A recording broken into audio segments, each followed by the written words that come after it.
Part 1. The scene nobody wants to picture. She is 73 years old. She worked for 41 years, paid every bill on time, raised 2 children, never missed a single payment on anything in her name. Tonight, she is deciding between her heart medication and her electric bill. Not because she was reckless, not because she gambled her savings away, because the plan she trusted quietly failed her, one small gap at a time, over 4 decades, without her ever noticing until it was too late to fix. This is not a rare story. This is the ending waiting for millions of people who did everything they were told to do. And by the end of this video, you will know exactly how it happens, and exactly how to make sure it never happens to you. Part 2. The statistic that should terrify you. Let's not soften this with vague warnings. Let's use real numbers. Studies on retirement readiness consistently find that a large share of people approaching retirement age have nowhere close to enough saved to maintain their standard of living once the paychecks stop. Not a small shortfall, often a shortfall measured in hundreds of thousands of dollars. Social Security, in most cases, was only ever designed to replace a fraction of a person's working income, roughly a third, sometimes less. It was built as a supplement. Somewhere along the way, an entire generation began treating it as a complete plan. Pensions, the kind your grandparents may have relied on, have largely disappeared from the private workforce, which means, for most people reading this exact sentence, there is no safety net waiting quietly in the background. There is only whatever you build yourself, and whatever you fail to build by accident, through years of assuming someone else was handling it. Part 3. The lie everyone believes. Here is the lie, and almost everyone believes some version of it. Something will work out. Social Security will be there. My employer has a plan. My kids will help if things get bad. Each one of these beliefs feels reasonable. None of them are guarantees. Social Security's long-term funding has faced real, well-documented strain for years, with projections suggesting future benefit reductions if nothing changes. Employer retirement plans, when they exist at all, usually only work if the employee actively contributes. They are not automatic, and most people contribute far less than they assume is enough. And children helping aging parents often means those children delaying their own retirement in a slow, repeating cycle that quietly passes the same financial fragility down another generation. The lie isn't that these things never happen. The lie is treating might happen as a plan. A plan built on hope is not a plan. It is simply a wish wearing a plan's clothing. Part 4. 2 lives, 1 mistake. Let me tell you about 2 people. Call them Rosa and David. Both grew up with modest means. Neither came from money. Both worked steady, unremarkable jobs for most of their lives. Rosa in administration, David in retail management. Similar incomes, similar lifestyles. At 40, Rosa did something uncomfortable. She sat down, alone, on a quiet evening, and actually looked at the numbers. Not vaguely, specifically. How much she had saved, how much she was likely to need, how large the gap really was. It frightened her, but she didn't look away from it. David, at 40, avoided that exact same evening. Not out of laziness, out of a very human, very understandable discomfort. Looking closely at the gap felt worse than simply not looking at all. So he didn't. For years. Then for a decade. Then for 2. Rosa's discomfort turned into action. She adjusted her spending, increased her retirement contributions, even by a small percentage at first. Delayed a few purchases. Nothing dramatic. Nothing that made her feel deprived. David's avoidance turned into a pattern. Not recklessness, simply postponement, again and again, each year feeling like there would be a better year to start looking closely, a year that never quite arrived. By 65, Rosa retired with a modest but genuinely sufficient nest egg, built slowly without ever feeling like sacrifice. David, at 65, was still working, not by choice, by necessity. The gap he had avoided looking at for 25 years hadn't disappeared. It had simply grown, quietly, the entire time he wasn't watching. Neither of them was foolish. Neither of them was lazy. The only difference between them was which evening they were willing to sit through, the uncomfortable one or the comfortable one. Part 5. A quiet warning. Most people watching a video like this one will not make it to this point. They will feel the discomfort building, the same discomfort David felt at 40, and they will close the video the same way he closed his eyes to his own numbers for 25 years. If you are still here, still listening, that already separates you from most people who clicked on this video and left. That is not a small thing. That is, in fact, the exact decision point this entire video is about. This channel exists for people willing to sit through the uncomfortable evening instead of avoiding it. If that's you, staying close to what gets shared here will matter more over the next 20 years than almost anything else you do with your evenings. Not because I'm asking you to stay, because the pattern of staying, of not looking away, is the entire lesson of this video. Now, let's look at exactly what's working against you and exactly what you can do about it. Part 6. The systems working against you. Here is what almost no one explains clearly. You are not simply forgetting to save enough. You are working against active, ongoing forces that quietly erode whatever you do manage to save. Inflation is the first one. Money sitting in a low-interest savings account doesn't just fail to grow. It actively loses purchasing power every single year as prices rise faster than the interest being paid. A dollar saved today, left in the wrong place for 30 years, can end up worth a fraction of what it once was in real terms. The second force is complexity, used deliberately. Financial products are often built to be difficult to fully understand. Hidden fees inside retirement accounts, insurance products marketed as investments with costs buried in fine print, advisors compensated more for certain products than others, regardless of what's actually best for the client. None of this requires a conspiracy. It simply requires an industry built around confusion being profitable. The third force is delay itself, dressed up as patience. Every year of postponement isn't neutral.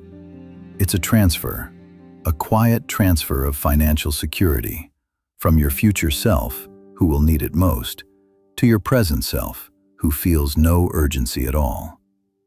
None of these three forces care about your intentions. Inflation does not pause because you meant to catch up.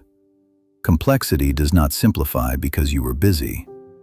And delay does not forgive itself just because it felt reasonable at the time. Understanding these three forces clearly is the first real form of protection you can give yourself. Part 7. What actually protects you? Now let's talk about what actually works. Not dramatically, not exotically. Rosa's protection wasn't a secret investment strategy. It was 3 unglamorous habits applied consistently for 25 years. First, she automated her savings rate, so it happened before she ever saw the money, removing willpower from the equation entirely. Second, she diversified where her money sat, instead of leaving it all in one low-growth account, allowing compound growth to actually work in her favor over decades instead of against her through inflation. Third, she reviewed her numbers on a fixed schedule, once a year, whether she felt like it or not, so the gap never had the chance to grow silently for a decade the way it did for David. None of this required expertise. None of it required a large income. It required facing the numbers, on a regular basis instead of avoiding them. This is the part that should genuinely change how you think about the years ahead of you. It is never too late to start the habit Rosa started at 40. It is only too late once the working years available to fix the gap run out entirely. The stress isn't in your age. The stress is in how much longer you plan to avoid looking. Part 8. The ones who saw it coming. Picture Rosa again, at 73, the same age as the woman from the opening of this video. She is not extravagantly wealthy. She did not become a millionaire. She simply has enough. Enough to pay for her medication and her electricity in the same month without choosing between them. That is the actual goal. Not luxury. Security. The quiet freedom to not be afraid of your own mailbox. David, meanwhile, still working at 70, has learned to face the numbers too, finally, out of necessity rather than choice. He is doing better than he was, but he is doing it with far less time, far less flexibility, and far more stress than Rosa ever needed to carry. Neither of their stories is extraordinary. That is exactly the point. This isn't a story about the wealthy and the poor. It's a story about the aware and the avoiding. And that divide, unlike most divides in life, is one every single person listening to this video still has time to choose correctly. Part 9. The questions people stop asking. Somewhere along the way, most people quietly stop asking themselves a few simple questions. Not because the questions stopped mattering, because the answers became uncomfortable to sit with. How much do I actually have saved, right now, today, not someday? Most people can answer this instantly for their checking account. Ask them about their total retirement savings, and the answer gets vague fast. A rough guess, a number they haven't actually checked in over a year. What happens if I can't work for 6 months? Not a dramatic illness, just an ordinary injury, an ordinary layoff, an ordinary disruption. Most people have never actually run this number. How many months their current savings would cover if the paycheck simply stopped tomorrow? Who is my plan actually depending on? Is it depending on you? On your children? On a government program you've never read the details of? On an employer who could restructure your position at any time?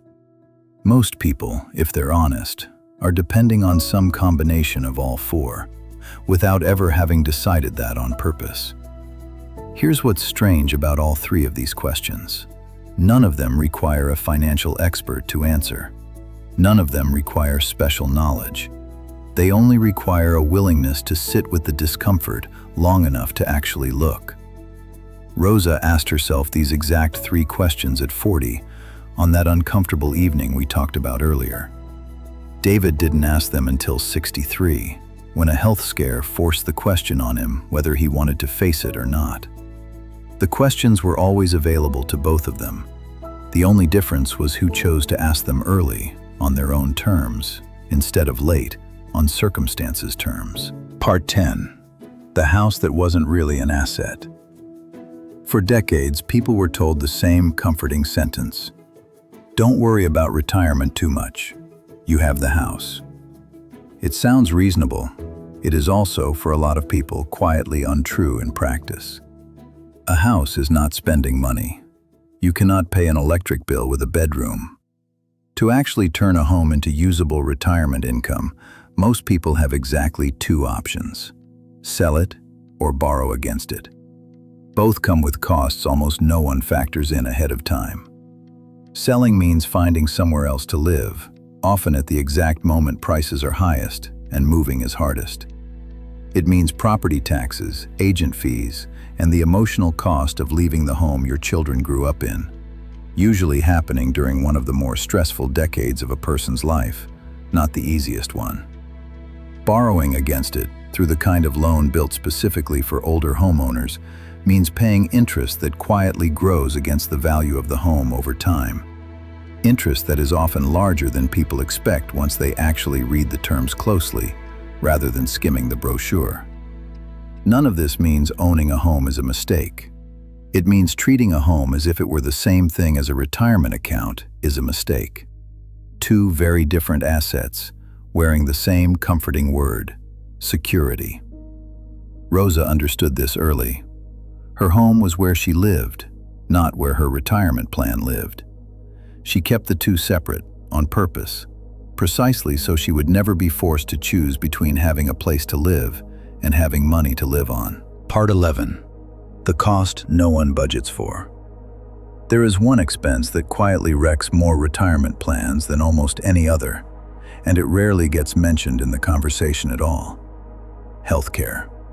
Not the healthcare people picture when they're young and healthy, an occasional doctor's visit, a prescription here and there. The healthcare that actually arrives later in life is often larger, more frequent, and far less predictable than anyone plans for in their 30s or 40s. Studies on retirement spending consistently find that healthcare costs, including the years when a person may need long-term or in-home care, can end up being one of the single largest expenses of a person's entire retirement. Often larger than housing, larger than food, larger than almost anything else combined. And here is the part that catches people off guard the most. Standard health coverage for seniors was never designed to fully cover long-term care. Most people assume it will. Most people are wrong. This is why the gap David avoided looking at for 25 years wasn't just a retirement number. It was a health number too. One he had never once calculated because it felt too far away, too uncomfortable, too easy to worry about later. Rosa didn't have a perfect answer to this either. No one fully does. But she built a small, dedicated cushion specifically for this, separate from her everyday retirement savings, precisely because she understood this expense wasn't optional. It was simply unpredictable in timing, not in eventual arrival. Ask yourself these 3 questions tonight. Not for this video, for yourself. Write the answers down if you need to. The discomfort you feel while answering them honestly is not a sign that something is wrong with you. It is the exact same discomfort Rosa felt.